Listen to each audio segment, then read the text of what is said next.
माननीय खरगे साहेब, व्यासपीठावरील सर्व मान्यवर आणि जमलेल्या माझ्या तमाम देशभक्त बांधवांनो, भगिनींनो आणि मातांनो,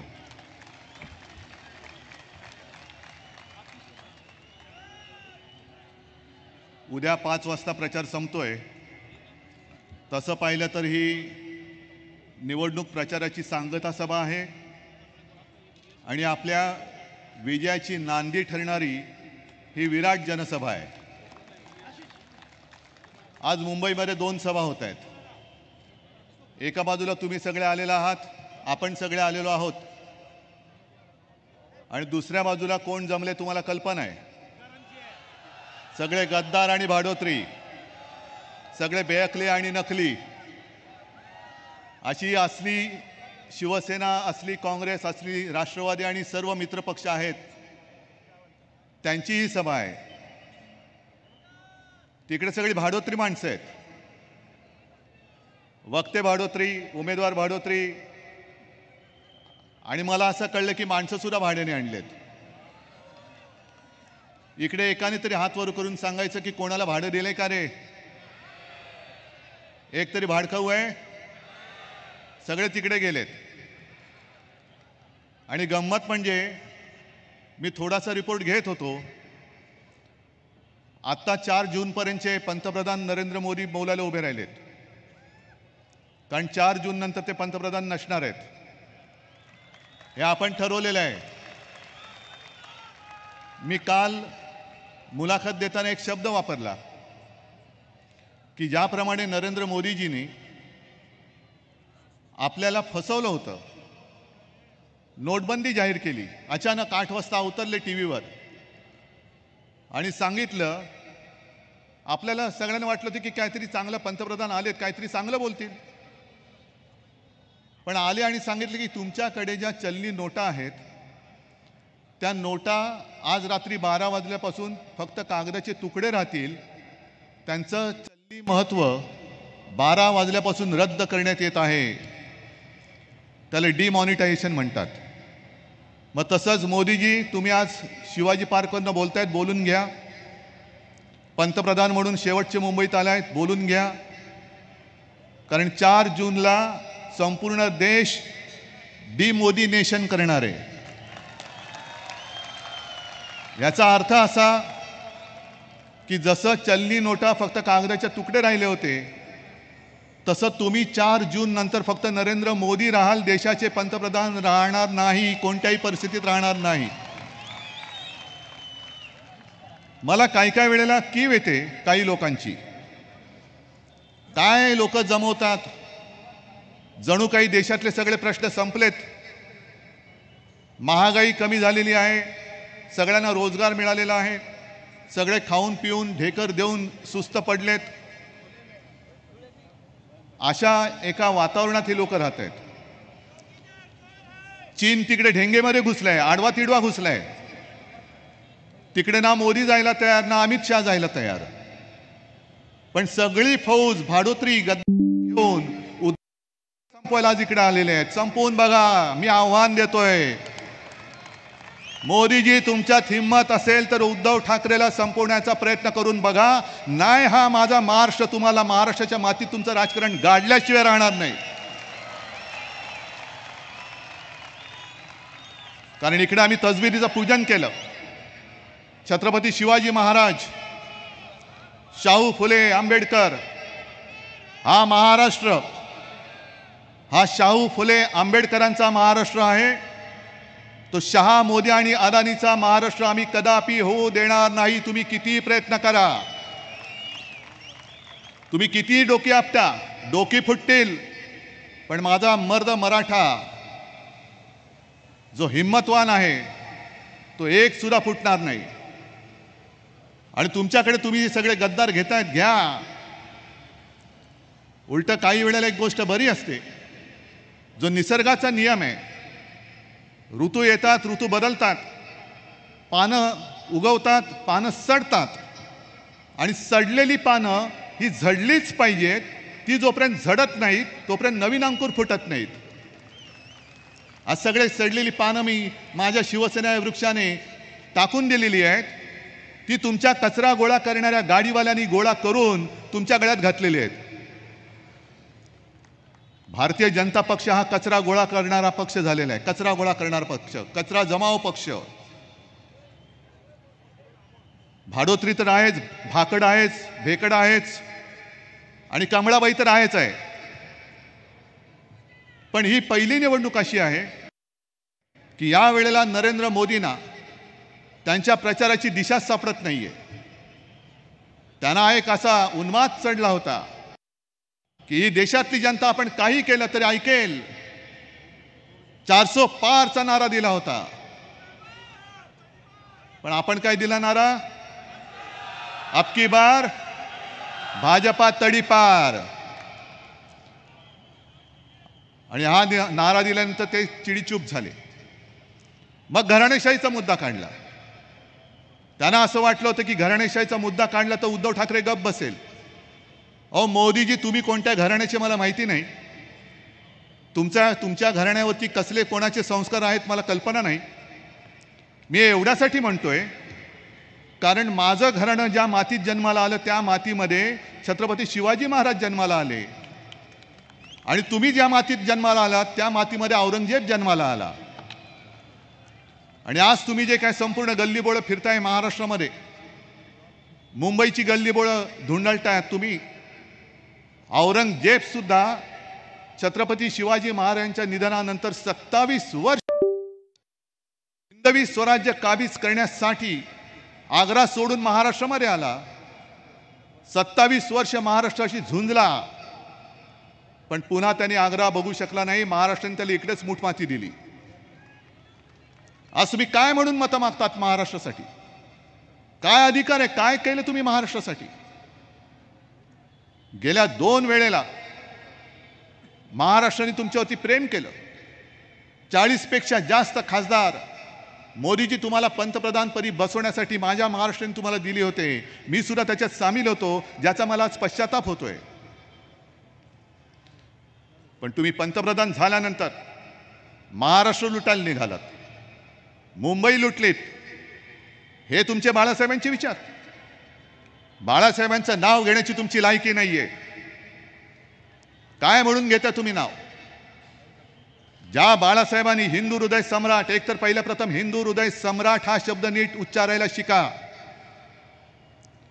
कारण तो त्यांच्या भक्तांनी दिलेला नव्हता. भक्त लाखो आहेत. जनतेने त्यांना हिंदू हृदय सम्राट म्हटलं. आणि तुमचा जो महाराष्ट्रावरचा आकस आहे हा पदोपदी दिसतोय. महाराष्ट्राची राजधानी मुंबई ही तुम्ही भिकारी करायला निघालात. महाराष्ट्रामधले उद्योग धंदे तुम्ही गुजरातला पळवून नेले. आणि काल परवाकडे जो त्यांनी रोड शो केला, काय उन्माद उन्माद उन्माद काय असतो तो काल बघायला मिळाला. जिथे 2 दिवसापूर्वी ते होर्डिंग कोसळून त्याच्यात काही जण मृत्युमुखी पडले, त्यांचं रक्तही सुकलं नव्हतं, त्याच्या आत त्याच विभागामध्ये ढोल ताशे बडवत, लेझिम बिझिम सगळं वाजत गाजत, फुलं उधळत तुम्ही स्वतःचा रोड शो केला. हे एवढे निर्दयी झालात तुम्ही. एक तर तुम्ही ज्या शिवसेनेने तुम्हाला कठीण काळामध्ये मदत केली त्या शिवसेनेला तुम्ही नकली म्हणता. मग असं नेमकं आहे तरी काय की उद्धव ठाकरेचं तुम्ही पक्ष चोरला, चिन्ह चोरलत, वडील पण पळवलेत, तरी देखील ही लोक हटत का नाहीत माझ्याकडनं? काही लोक माझ्यासोबत आहेत. मी जिथे जिथे जातो तिकडे गर्दी होते, प्रत्येक ठिकाणी गर्दी होते आणि लोक समोरून सांगतायत उद्धवजी चिंता करू नका, आम्ही तुमच्या सोबत आहे, तुम्ही लढा, फक्त या हुकुमशहाला गाडा, तुम्ही या हुकुमशहाला गाडा. ही लढाई माझी मी लढत नाहीये, ही लढाई मी तुमची लढतोय. हे सगळे जण एकत्र आलेले आहेत, हे स्वतःची लढाई लढायला आले नाहीत. देशाचं स्वातंत्र्य टिकवण्यासाठी, देशाचं स्वातंत्र्य अबाधित ठेवण्यासाठी आपण सगळे एकत्र आलेलो आहोत. आणि इंग्रजांच्या काळामध्ये सुद्धा जर कोणी असा विचार केला असता, अरे एवढे ताकदवान आहेत इंग्रज, काय होणार यांच्या पुढे, मारून टाकतील, मारली लोक, फासावरती गेली, घरदार कुटुंब सगळ्यावरती त्यांनी निखारा ठेवला. पण तरुण मुलं क्रांती त्यांनी केली, लढ्यामध्ये उतरली, फासावरती चढली, तुरुंगवास भोगला, हाल अपेष्टा सोसल्या. कोणासाठी? देशासाठी. काल जो मी प्रश्न विचारला तोच पुन्हा विचारतोय, देश म्हणजे आहे तरी काय? भारत माता की जय आपण बोलतो, ती भारत माता आहे तरी कुठे? नाशिकच्या सभेमध्ये जेव्हा मोदीजींनी सुरू केलं हिंदू मुसलमान हिंदू मुसलमान, तेव्हा समोरचा एक शेतकरी उठला, उभा राहिला आणि त्यांनी सांगितलं की कांद्यावरती बोला. ती क्लिप तुम्ही बघा, मुद्दामून बघा, मोदींच्या डोळ्यांकडे बघा. हुकुमशहाची नजर कशी असते, राक्षसी. अरे शेतकरी तुमच्याकडे पंतप्रधान म्हणून कांद्याचा हमीभाव मागतोय, कांद्याला भाव मागतोय, निर्यात बंदी उठवा सांगतोय. त्याचं न ऐकता तुम्ही भारत माता की जय, भारत माता की जय. मग भारत माता मोदीजी, तुमची भारत माता नेमकी आहे तरी कुठे? माझी भारत माता माझ्या समोर बसलेली आहे. कांदा उत्पादक शेतकरी हा सुद्धा भारत माताच आहे. मणिपूरमध्ये ज्यांचे धिंडवडे काढले गेले त्या महिला सुद्धा भारत माताच आहेत. देश म्हणजे देशातली माणसं आहेत, देश म्हणजे देशातले दगडधोंडे नाही आहेत. दगडधोंडे म्हणजे देश नाही. कदाचित पंतप्रधान म्हणजे दगडधोंडा असू शकेल, पण देश दगडधोंडा असू शकत नाही. मग तुम्हाला संवेदनाहीन झालेला आहात तुम्ही. आणि तुमची 10 वर्षातलं एक तरी काम असं सांगा की ज्या जोरावरती तुम्ही मतं मागताय. दर वेळेला काही निवडणूक आल्यानंतर हिंदू मुसलमान. अरे इकडे सुद्धा आले असतील मुसलमान, आलेत का रे? आलेत ना. आता त्यांच्या पोटात दुखते की उद्धव ठाकरेच्या बरोबर आणि इंडिया आघाडीच्या बरोबर, महाविकास आघाडीच्या बरोबर हे मुसलमान सगळे येत आहेत. मग कधीतरी मुसलमानांना घुसखोर ठरवायचं, कधीतरी जास्त मुलं होणाऱ्यांना म्हणून आम्ही त्यांना संपत्ती वाटणार असं बोलायचं. आणि काल परवा तर बोलले की मी ज्या क्षणी हिंदू मुसलमान भेद करेन त्या क्षणी मी ह्या राजकीय जीवनाचा त्याग करेन. मोदीजी, तुम्हाला त्याग कधीच करायला पाहिजे होता, कधीच करायला पाहिजे होता. तुम्ही एक तर यांना घुसखोर बोलता, एक तर यांना देशद्रोही ठरवता. आणि काल तुम्ही जे बोललात की मी हिंदू मुसलमान भेद कधी करतच नाही, मग का आम्ही करतो? आम्ही करतो का मग? नाही म्हणे माझं बालपण आमच्या आडोस पडोस सगळीकडे मुस्लिम कुटुंबीय राहायचे आणि त्यांच्या सोबत माझं बालपण गेलेलं आहे. मी सुद्धा त्या ताजियाच्या खालून गेलेलो आहे. ईदच्या दिवशी आमच्या घरी स्वयंपाक होत नव्हता, मुस्लिम कुटुंबियांकडनं आमच्या घरामध्ये जेवण येत होतं. मग काहीतरी मिठाची काहीतरी ठेवा ना तुम्ही, खाल्लेल्या मिठाची. आणि मग मुस्लिम कुटुंबियांकडनं जेवण येत होतं, त्याचा मेनू पण सांगा काय. मग तो तुम्ही खाल्ला होतात की नव्हता? मग अमित शहाना सांगा की तुम्ही ते सगळं खाल्लं होतं. कारण अमित शहा काल बोललेत की मोदींना तिसऱ्या वेळेला पंतप्रधान का करायचंय, तर जो कोणी गोहत्या करेल त्याला उलटा टांगून आम्ही सरळ करू. म्हणजे मला कळलं नाही नेमकं काय करणार. उलटा टांगणार मग परत सरळ करणार. मग तो सरळ आहे तो बरा आहे ना, त्याला उलटा का करताय? म्हणजे तुमच्या बोलात बोल काही नाहीये. आणि मग कधीतरी काहीतरी नाटकं करायची. आज कोणतेही विषय त्यांच्याकडे नाही आहेत. 25च्या वर सभा केवळ महाराष्ट्रामध्ये त्यांच्या झाल्या. एका तरी सभेत मोदी, या अरविंद जी आइए,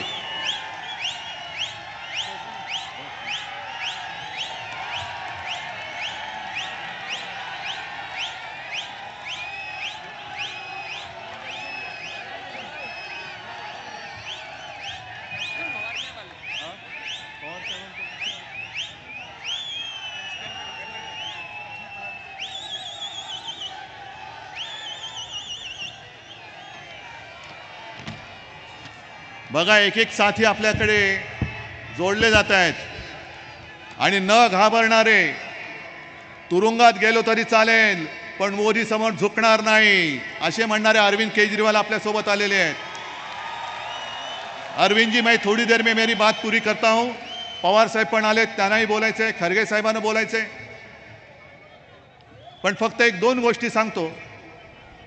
मोदीजींचं जे चाललेलं आहे, आईचं कर्तव्य काय असतं? जसं शोले मधला एक तो डायलॉग आहे, गब्बर सिंग सांगतो की दूर गांव में आधी रात जब बच्चा रोता है तो माँ कहती है बेटे सो जा वरना गब्बर आ जाएगा. तसाच देशातली जनता मोदींना सांगते की आम्हाला भूक लागले, आम्हाला अन्न पाहिजे, आम्हाला नोकऱ्या पाहिजेत, आम्हाला सुरक्षा पाहिजे. मोदी सांगतात गप बसा नाहीतर मुसलमान येतील. अहो 10 वर्ष तुम्ही तिकडे उभवली खुर्ची. या 10 वर्षामध्ये तुम्हाला हा सलोखा करता नाही आला. दरवेळेला काय झालं की पाकिस्तानची भीती दाखवता तुम्ही. चीनबद्दल का नाही बोलत, बेकारीबद्दल का नाही बोलत. आणि मग त्यांचं जे आता सुरू झालं मला खरंच कीव येते. तुम्ही शिवसेना प्रमुखांच्या पुत्राला नकली संतान बोलताय. मोदीजी तुमची असलियत काय आम्हाला काढावी लागेल. आणि मी माझ्या या सगळ्या मुंबईकरांच्या समोर तुम्हाला आव्हान देतोय, चला एका व्यासपीठावर येऊया. मी माझी 7 पिढ्यांची वंशावळ जनतेसमोर ठेवतो. मोदीजी तुमची असली तर तुम्ही ठेवा. तुमच्या 7 पिढ्यांनी देशासाठी काय केले ते सांगा. आणि माझ्या ठाकरे घराण्याच्या 7 पिढ्यांनी काय केले हे मी तुम्हाला सांगतो. तुम्ही कोण आम्हाला सर्टिफिकेट देणारे? काय ब्रह्मदेवाचे बाप झालात? नाही, ते तर बोलून झालोच आहे. हे तर बोलूनच झालेलं आहे. पण मोदीजी इकडे सगळे जे मुंबईकर आहेत, हे मुंबईकर जेव्हा संकटात असतात तेव्हा त्यांना मदत करायला धावून जातो तो शिवसैनिक जातो, भाजपचा कार्यकर्ता नाही जात. कुठे आग लागली, कुठे पूर आला, कुठे ऍक्सिडेंट झाला, कुठे बॉम्बस्फोट झाला, पहिला धावून जातो तो शिवसैनिक जातो. तो वाचवणाऱ्याला विचारत नाही तू कोण आहेस रे, हिंदू आहेस का मुसलमान आहेस, मराठी आहेस का गुजराती आहेस, उत्तर भारतीय आहेस का दक्षिण भारतीय. आणि अशा बचाव कार्यामध्ये अनेक शिवसैनिकांनी स्वतःचे जीव सुद्धा गमावलेले आहेत. मोदीजी तुमचा पक्ष एकतर स्वातंत्र्य लढ्यात नव्हताच, संयुक्त महाराष्ट्राच्या चळवळीत सुद्धा नव्हताच. उलट तुमचे जे पूर्वज होते मोरारजी भाई देसाई, त्यांनी मराठी माणसाने इकडे गोळ्या घातल्या होत्या. 105 हुतात्मे झाले होते. संघर्ष करून रक्त सांडून ही मुंबई आम्ही मिळवलेली आहे. आणि मोरारजी भाईंनी तेव्हा पोलिसांना सांगितलं होतं की मी गोळ्या तुम्हाला माणसांना मारायला दिल्यात, गोळ्या वाया घालवायच्या नाहीत. ही एवढी मस्ती तुम्ही आमच्या घरात येऊन आम्हाला दाखवणार? मुंबईमध्ये तुमच्या कंपन्या दादागिऱ्या करतात, मराठी माणसाला इकडे प्रवेश देणार नाही. मी सगळ्या गुजराती लोकांबरोबर विरुद्ध नाहीये. तुषार गांधींना मी काल सुद्धा सांगितले गुजराती सुद्धा आमचे आहेत, गुजरात सुद्धा आमचाच आहे. पण हे मोदींमुळे जे 2-5 मस्तवाल झालेत त्यांना सांगतो वेळीत सुधरा. मराठी माणसाला जर का तुम्ही प्रवेश दिला नाही तर तुमची दरवाजे तुमचे आम्ही बंद करून तुम्हाला गुजरातला पाठवल्याशिवाय राहणार नाही. Get out. आणि मोदींना पण सांगतोय इकडे आम्ही मराठी गुजराती हिंदी सगळे एकत्र राहतोय, मुसलमान सुद्धा राहत आहेत, गुण्या गोविंदाने राहत आहेत. मीठ मिठाचा खडा टाकू नका. कोरोनाच्या वेळेला अजूनही लोक विसरलेले नाहीत. महाविकास आघाडीचं सरकार होतं. मी स्वतः अमित शहा आणि मोदींना फोन करून सांगत होतो की माझ्याकडे राहणारे उत्तर भारतीय गावी जाऊ इच्छित आहेत, घरी जाऊ इच्छित आहेत, तुम्ही ट्रेन उपलब्ध करून द्या, मी पैसे देतो, सरकार पैसे देईल. नाही नाही नाही नाही नाही नाही अभी नाही अभी नाही अभी नाही. मग सगळे निघाले. मी त्यांना सांगितलं की कायदा आणि सुव्यवस्थेचा प्रश्न निर्माण होईल. नाही नाही नाही नाही नाही अभी कुछ तो करो कुछ तो करो. मग काही दिवसांनी सगळ्यांचा संयमाचा बांध तुटला आणि लोंढेच्या लोंढे निघाले. तरी देखील ठिकठिकाणी जिथे जिथे त्यांना थांबवता येणं शक्य होतं तिकडे आम्ही थांबवलं. जवळपास 7 ते 8 लोकांना, परप्रांतीय जे मजूर आहेत त्यांना जिथे जिथे थांबले तिथे त्यांच्या छावण्या उभ्या केल्या. त्यांना दिवसातनं 2 ते 3 वेळा आपण जेवण देत होतो, औषध पाणी देत होतो. पण मोदी सरकारने आपल्याला ट्रेन दिली नव्हती, अजिबात दिली नव्हती. आणि मग उत्तर भारतात जे घडलं होतं, उत्तर प्रदेशमध्ये जे घडलं होतं, मोदी जी आप तो कह रहे कि गंगा माँ ने आपको गोद ले लिया है. जब गंगा माँ में लाशें बह रही थी तो गंगा माँ के आंसू पूछने के लिए आप क्यों नहीं गए थे? महाराष्ट्रामध्ये एका सुद्धा मृतदेहाची विटंबना आपण होऊ दिली नव्हती. सगळं प्रशासन आणि तुम्ही सगळ्यांनी जी साथ दिली, सहकार्य केलं, त्याच्यामुळे महाराष्ट्र वाचला. आणि तुम्ही आमच्यावरती आरोप करता कोरोना काळामध्ये घोटाळा झाला, खिचडीचा घोटाळा. मग तुमचेच कर्नाटकामधले ते बसवगौडा, यत्नाळ, चेन्नीतला जी आपको मालूम होगा, आपके अगल बगल कर्नाटका में है, भाजपचेच आमदार, त्यांनी जाहीर आरोप केला. कारण त्यांना काहीतरी विचारणा केली तर त्यांनी सरळ ठणकावून सांगितलं मोदी आणि शहाना, तुम्ही मला नोटीस पाठवाच, मी तुमची सगळी कुलंगडी बाहेर काढतो. कसा कोरोना काळामध्ये तुम्ही 40,000 कोटीपेक्षा जास्त घोटाळा केलेला आहे रुपयांचा, हा मी बाहेर काढतो. आणि पुढे ते म्हणाले की तेव्हा भाजपचं सरकार होतं, पण तरी देखील भ्रष्टाचारी तो भ्रष्टाचारीच आहे. आज तुम्ही जे आमच्यामध्ये लढाया लावतायत, मारामाऱ्या लावतायत, शिवसेना प्रमुखांची घराणेशाही तुम्हाला रुचत नाही, गद्दारांची घराणेशाही तुम्हाला चालते. काल कल्याणमध्ये गेलो होतो, तिकडे गद्दार त्यांचा मुख्यमंत्री आणि त्याचं कार्ट, त्याला तुम्ही उमेदवारी दिली. म्हणजे ही सगळी तुमची पालखी वाहणारी, तुमचे तळवे चाटणारे गद्दार तुम्हाला चालतात, त्यांची घराणेशाही चालते, पण शिवसेना प्रमुखांची चालत नाही. ज्या महाराष्ट्रामध्ये प्रमोद महाजन या व्यक्तीने भाजपाची पाळं मुळं रुजवण्यासाठी मेहनत घेतली, प्रमोद महाजन नसते तर शिवसेना भाजपा युती झाली नसती. आणि प्रमोद महाजन जर असते तर नरेंद्र मोदी नाव दिसलं नसतं, प्रमोद महाजन पंतप्रधान झाले असते. पण गद्दारांच्या मुलांना तुम्ही उमेदवारी देता आणि ज्यांनी तुमच्या पक्षासाठी खस्ता खाल्ल्या त्या प्रमोद महाजनच्या मुलीला, पूनम महाजनला तुम्ही तिकीट नाकारता. आमच्याकडचे सगळे भ्रष्टाचाराचे आरोप केलेले ज्यांच्याकडे ईडी, इन्कम टॅक्स, सीबीआयच्या धाडी टाकल्या तुम्ही, त्यांना उमेदवारी दिल्या. मग पूनम महाजनचा गुन्हा काय तुम्ही सांगा ना. जरी तुमच्या पक्षात असली तरी मी तुम्हाला विचारतोय मोदीजी, कारण प्रमोदजी आणि माझे हे भावाभावाचे संबंध होते. पण काही नाही, शेंडा नाही, बुडखा नाही, तुम्ही जगा नाही तर मारा, पण मला पंतप्रधान करा. मग उद्धव ठाकरे त्याच्या मुलासाठी लढतोय, पवारसाहेब त्यांच्या मुलीसाठी लढतायत. अहो मोदीजी, आम्ही लढतोय की नाही जनता ठरवेल काय करायचं ते, पण तुम्ही स्वतः तिसऱ्यांदा बोल्यावरती चढताय, त्याचं काय करायचं, त्याचं काय करायचं. आणि म्हणून मी एक शेवटची एक कविता जी संपत सरल हे जे कवी आहेत त्यांनी लिहिलेली आहे. संपत जी, आपकी इजाजत लिए बगैर मैं पढ़ रहा हूं, मला काय हक्कभंगाची वगैरे नोटीस पाठवू नका, कारण मी जनतेसाठी तुम्ही लिहिले म्हणून जनतेसाठी हिंदीतली कविता वाचतोय. त्यांनी काय सांगितलं की एक राजा होता, राजा ने सुशासन के लिए तमाशाई शैली अपनाई, प्रजा ने साफ पानी के लिए आवाज उठाई, राजा ने बहती नदी पर हवाई जहाज तैरा दिया, खाली हाथों ने काम मांगा, राजा अपने हाथ पीछे बांध रस्सी से लटकी जिलेबियां खाने को उछलने लगा, बस्ती में आग लग गई, राजा ने आग लगे गोल चक्कर से आर पार कूदना शुरू किया, प्रजा ने मुद्रा स्थिति और मुद्रा अवमूल्यन, म्हणजे रुपयाचं अवमूल्यन वगैरे ह्या ज्या भानगडी असतात की स्थिति पर ध्यान देने को कहा, राजा गुफा में ध्यान की मुद्रा में बैठने लगा. म्हणजे जे जे प्रश्न आपण उपस्थित करतो त्याला बगल कशी द्यायची हे मोदीजी करतायत. समोरचे प्रश्न जणू काय संपलेच आहेत आणि मग हिंदू मुसलमानामध्ये आगला. आता केजरीवाल साहेब आलेत. केजरीवाल साहेबांना कशाला अटक केलेली, कोणीतरी. केजरीवाल जी, मैं आपको बताता हूं, यहाँ कल्याण में भाजपा का एक विधायक है गणपत गायकवाड, त्यांनी पोलीस स्टेशनमध्ये गोळीबार केला आणि प्रेसनी त्यांना जेव्हा विचारलं त्यांनी सांगितलं हो मी गोळीबार केला. पण जर या मिंद्याच्या हातामध्ये हे राज्य राहिलं तर महाराष्ट्रामध्ये गुंडाराज सुरू होईल. आणि सुनी सुनाई बातों पर आपके ऊपर जो कार्रवाई की, ते गणपत गायकवाडचं स्टेटमेंट चॅनलकडे आहे, वृत्तपत्रात आलेलं आहे.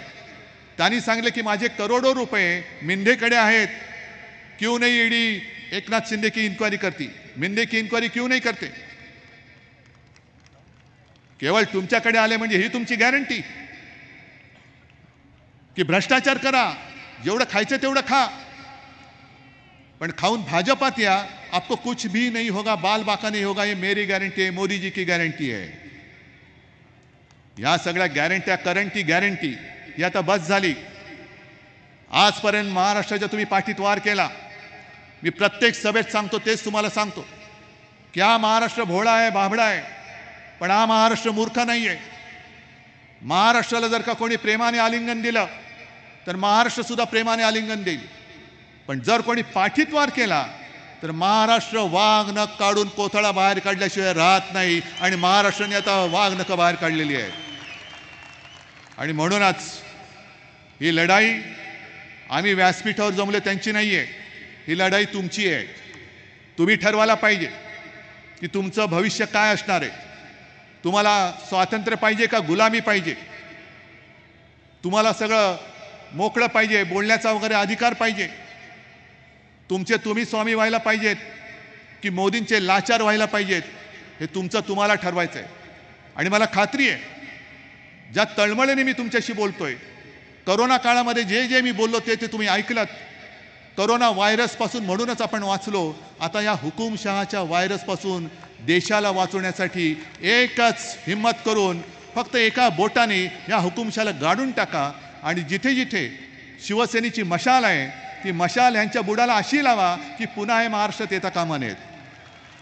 जिथे काँग्रेसचा हात आहे तो हात त्यांच्या असा बसला पाहिजे की ते पुन्हा येता कामा नयेत.